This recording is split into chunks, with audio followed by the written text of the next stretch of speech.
hi, my name is Coldbear, and me playing Dying Light 2 while being sober was an act of heroism. You know why? Because this game is scary and it amplified my anxiety levels by at least 1000 pififis. I don't know if anxiety has a measuring unit, so I just invented one, because my pififis went through the roof while playing it. And I will tell you why. In Dying Light 2 you are never safe. Well, except in dedicated safe areas, but the entire city is a danger zone no matter where you are. And yeah, you can encounter zombies even on the roofs as well, so you can never let your guard down. It's an uneasy feeling and it wears you down rather quickly. Also, I should say that I have never played the first Dying Light. I watched other people play it, but I have never played it myself, so my review will not be biased because of that, and I will not compare the games. So in Dying Light 2, every time you go anywhere, you have to focus, and it takes a lot of mental power to always be on your toes. It's not only the zombies that are the threat, but also your inability to be a great parkour master. Well, my inability, because I died while running on the roofs about 15 times already, by falling to my death. So in general, this way of life isn't really working. You think I wasn't trying to avoid death? Of course I tried, and I failed. Yeah, probably not as much as I would have in a real life, because I never died in a real life yet, but Dying Light 2 always tricks you like that stranger who offered candies to you when you were a kid. Let's not talk about that. Here you jump from one roof to another one. Everything is good. Twice, 3 times, 4. You are a great jump master. So you run further, your confidence level rises, and then you jump again and suddenly realize that the next building is like twice as far as the previous 4 were, and you just plunge into your death. You may say, so be careful, take a good look before jumping, and stuff like that will never happen. Are you stupid? Yeah, you're right, but where's the fun in that? The whole fun of parkour is to run as fast as you can and not to stop every 10 meters to assess the situation. Despite that fact, the parkour part is best part of the game. Running and climbing everywhere is really fun, especially when you kinda know the way and manage not to die, but knowing your way will take a lot of playtime. When you are on a roof, there are no distinctive markers to orient where you actually are. All roofs look the same. That's a shame. Well, of course, there are faraway structures such as water tower and church that can help you realize where you are, but the game was built around the fact that you will spend your time on the roofs, and all parkour part of the game is based on the fact that you will run there and not on the ground. To be fair, I played the game for around 11 hours so far, and in those 11 hours I spent about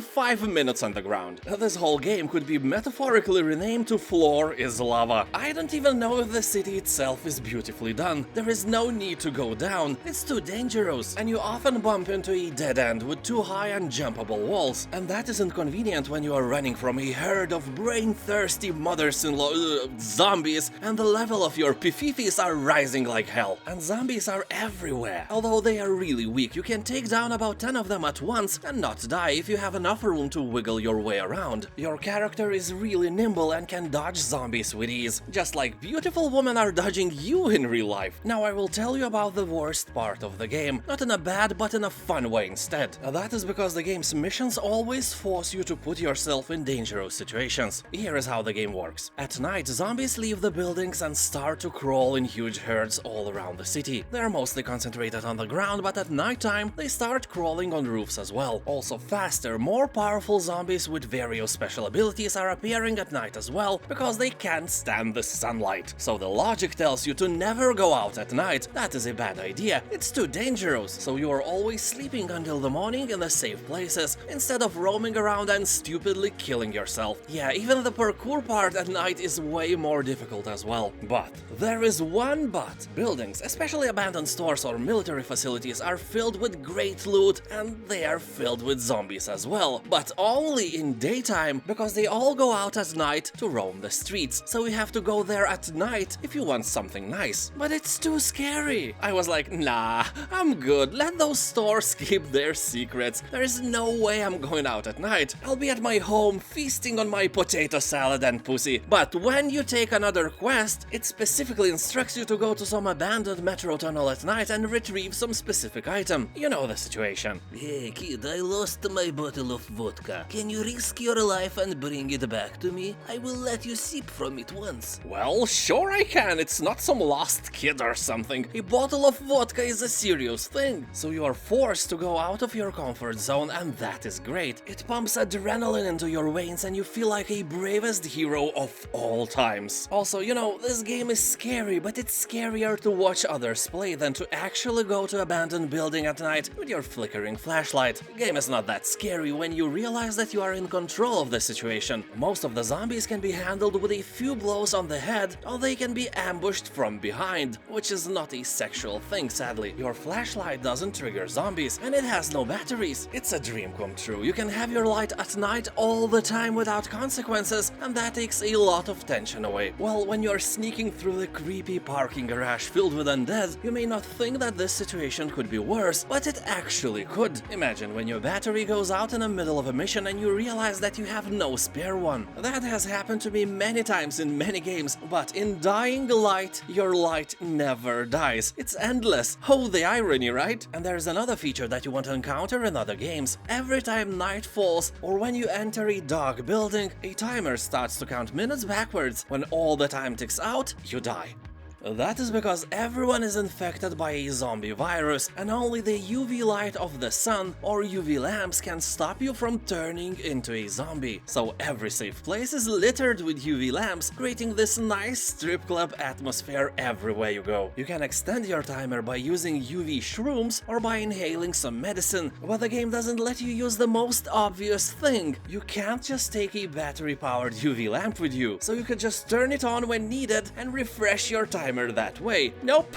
Nobody in this entire city has even thought about it. That is the first thing I would do in this world, and it's sad that every character in this game can't use logic. And now let me talk about quests. In general, they are kinda cool. Stories are interesting and filled with unexpected plot twists. Obviously, I can't go into details for spoiling reasons. Sadly, every dialogue with NPCs almost always feels like a long monologue. They just speak and speak and speak and you listen. It's not how people talk in reality. I know it's a game, but I am a writer and I can see when things are off. Also, bad writing is kinda common here. For example, I spent about a week on roofs looting and sleeping in safe zones, and then I came back to the quest area, and this woman just casually says that I was here yesterday. Yesterday, you made quite an entrance. Lady, I was here last week, not yesterday, but I know that it's not your fault. It's the fault of the person who wrote this. Also, voice acting is weird. A lot of the characters are speaking with accents. Polish, Czech, Russian, Lithuanian, I don't know, the game is filled with those characters. And some of those accents feels fake. You know, I can imagine the situation where the director said to the actor, Dmitri, your Russian accent is not Russian enough, do something. And Dmitri tried his best. His Russian accent was way more Russianer than before, and the director was really happy and paid him a lot of rubles. I'm not Russian, not even a Slav, but my fake Russian accent is probably better than a few of the characters in the game. Also, the advertising of Dying Light 2 often stated that choices matter, but they never mentioned that only few choices matter. For example, I encountered some asshole and he wanted me to find his friend, probably some other asshole. In real life, I would never do that, so I am excited that the game gives me an option to ignore his wishes. But oh, surprise, surprise, Dying Light 2 doesn't care what I want and what I would do. I have to follow the script and find his friend anyway. They gave me the choice and then they just overrode it. That is sad. That is bad quest writing and bad directing and bad everything else. And no, it wasn't the first time something like that happened. I just started to record those conversations after I recognized the pattern. Why do you even give me the choice if everything is settled already? There is no way for us to influence the story somehow differently, because some dude in the development team decided that the main character is a noble knight and he can't be selfish. It's a horror game, dude. Can my character please be an asshole if I want him to be, no? So why do you want me to play what is already decided? What is the point of choice if it doesn't matter? But if I don't do what I'm supposed to do, the quest will not be completed and I will not get another one. Is that the main flaw of this game? Yes, it is. Everything else is a minor inconvenience, even the same looking bland roofs and weather system, which is non-existent, but giving me the choice and then overriding it, it's a rookie mistake. Well, to be fair, it would be a mistake mistake, but Dying Light 2 forces you to do things all the time. For example, sometimes the game just takes control of your character, like in this scene from the questline where I am looking around like I'm here for the first time, despite the fact that I was doing side quests in this place for an in-game week or so. You can also see that I am following this other character. I am not. My hands were not even on the keyboard and mouse at the moment. I was drinking beer. Yeah, my cup is huge, I need both hands. Anyway, this sucks. But of course, not everything is like that. Choices matter on a grand scale. You know, where you have to pick one faction over the other and then become enemies with former friends and vice versa. The thing we already saw in so many games. For example, in the Fallout franchise. In general, Dying Light 2 has a lot of questionable design and development decisions. One of the worst is that there are no manual save games, meaning that you can't go back and replay the quest differently. Nope, the last checkpoint is always your last save point. So if you have chosen some faction and then immediately regretted that decision, you can easily undo your mistake by playing Dying Light from the beginning. Also, your weapons break all the time. Imagine you have a nice artifact battle hammer. You bash 5 zombie heads and it breaks down. Also, I'm not overreacting. 5 to 10 zombies, all it takes for your weapon to shatter. Every axe, hammer or baseball bat you have breaks down in a matter of minutes when you are fighting. That is sad and bad, and I don't even want to talk about it. It infuriates me that I can't have a favorite weapon here. Finding something really good doesn't give you any joy because of that. But the fighting part itself is nice. It takes some skill to keep yourself alive against stronger opponents. Fighting and parkour is great. Those features save the game big time. In general, Dying Light 2 is a nice game if you can buy it for 15 to 20 euros. Wishlist it and wait for a sale. I don't think it will take a lot of time for it to go cheaper. So, the verdict: 6 vodkas out of 10. Or 7 if you can get it cheaper and you are a crazy fan of everything zombie related. Dying Light 2 is not a bad game, but it's nothing really special as well. Thank you for watching, have a nice day, and I'll see you next time. Keep your pififis low. Bye.